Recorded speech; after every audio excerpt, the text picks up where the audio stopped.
Сюжет о похищении Василисы Прекрасной Кощеем – это мифологическая история о похищении солнца силами зимы и смерти. Сюда же относится история о браке с неким волшебным существом, принявшим человеческий облик, о победе над змеем, о поиске волшебного предмета.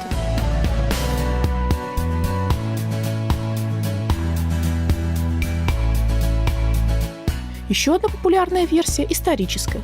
Если верить ей, то все описанные в волшебных сказках события – это аллегорическое переложение реальной истории. Особняком стоят сказки о животных. Исследователи считают, что истории о зверях, ведущих себя как люди, отражение тотемизма, веры в животного прародителя племени, отождествление себя с животным.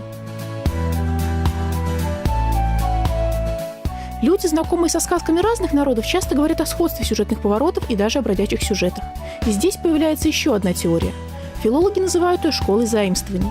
Основы сказок могли приходить из других культур или распространяться из одного источника. Немецкий исследователь Теодор Бенфи даже выводил сюжеты многих европейских сказок из индийского фольклора. Так что не стоит считать, что сказки – это что-то простое, незатейливое и не стоящее внимания взрослого человека. Екатерина Кузьменко, Артем Соснин. Это легко.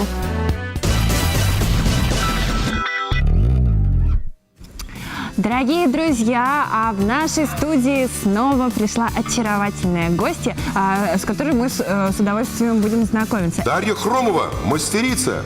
Давайте поговорим о хобби. С чего начинается хобби, с чего начинается увлечение? Я думаю, Дарья, как человек увлекающийся, с удовольствием раскроет вместе с нами эту животрепещущую тему. Но для начала, Дарья, расскажите всем нашим утренним телезрителям, чем именно вы занимаетесь. Подождите, пока не показывайте, просто расскажите, не показывайте. Я занимаюсь скраббукингом. Еще Это раз. скраббукинг. Скраббукинг. Да. Скраббукинг. Как я могу запомнить, что это? Что это такое? Это вообще пришло к нам из Америки. Изначально это было искусство оформления именно альбомов для фотографий. Сейчас это могут быть и открытки, и альбомы, и шкатулки, и все что угодно. И этот вид творчества можно считать с другими видами творчества, например, с декупажем.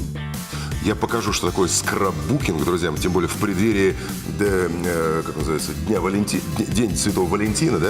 Посмотрите, друзья, вот как должна выглядеть настоящая нехилая валентинка. Вот моя ладонь, если что, вот рядом. Вот. А моя ладонь такая не маленькая. Не маленькая, не маленькая. Вот это настоящая валентинка, представляете? Значит, это что да. здесь... Нет, покажите, еще буду рассказывать просто. Значит, что мы видим? Вот показывайте, поближе прям можно. Ближе, чтобы было видно. Значит, вот эта лампочка, да? Вот она, вот лампочка. Дарья, вы тоже рассказывайте. Из чего состоит вот эта вот валентинка? Прям показывайте, рассказывайте. Но основа состоит, соответственно, из гофрокартона. Вот из чего вот это? Вот это вот пряжка какая-то вот эта вот, нет? Это специальный элемент для скраббукинга. Это рамочка для оформления. Да. Их используют обычно на обложке альбомов, к примеру. Здесь вот я вижу негатив какой-то, да? Вот Да, от фотоаппарата. это кинопленочка, декоративная кинопленочка. Хотя можно, в принципе, использовать и настоящую. Розочку вы сами сделали? Можно делать некоторые цветы сами, это конкретно купленный Это вы у цветок. кого-то сережку оторвали, да?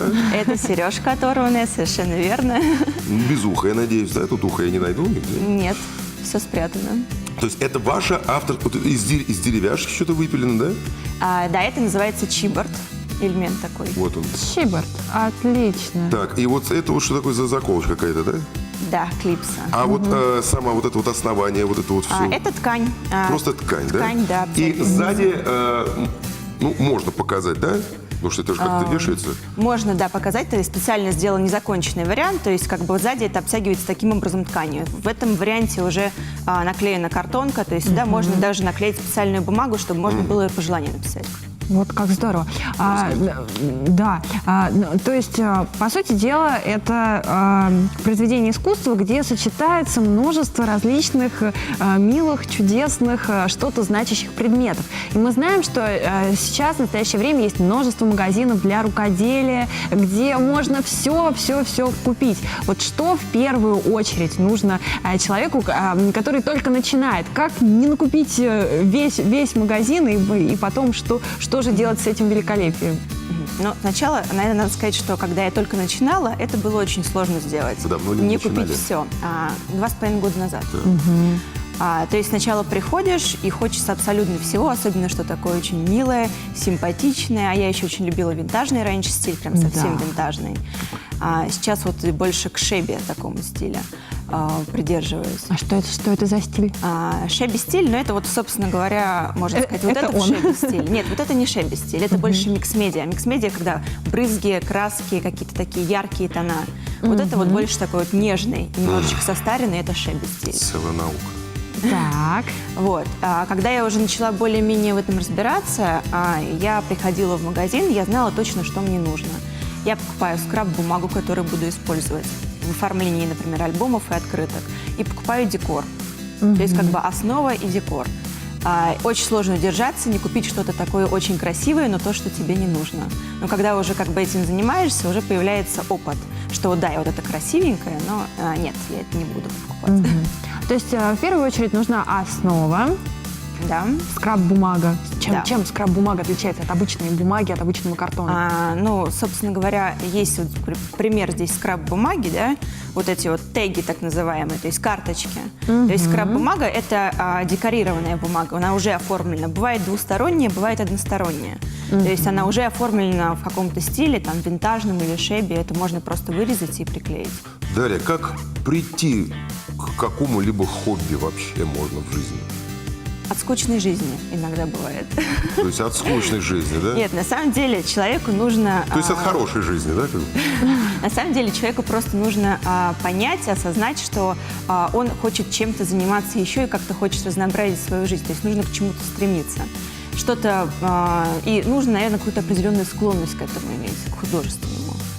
Чтобы именно руководить. 2,5 года назад вы имели какую-то художественную склонность? Вы замечали это в себе? Я, в принципе, с детства рисую, но меня, к сожалению, отдали не в художественную школу, а в музыкальную. Вот, поэтому это как я наверстываю упущенное, скажем так. То есть у меня это с детства, в принципе, склонность была.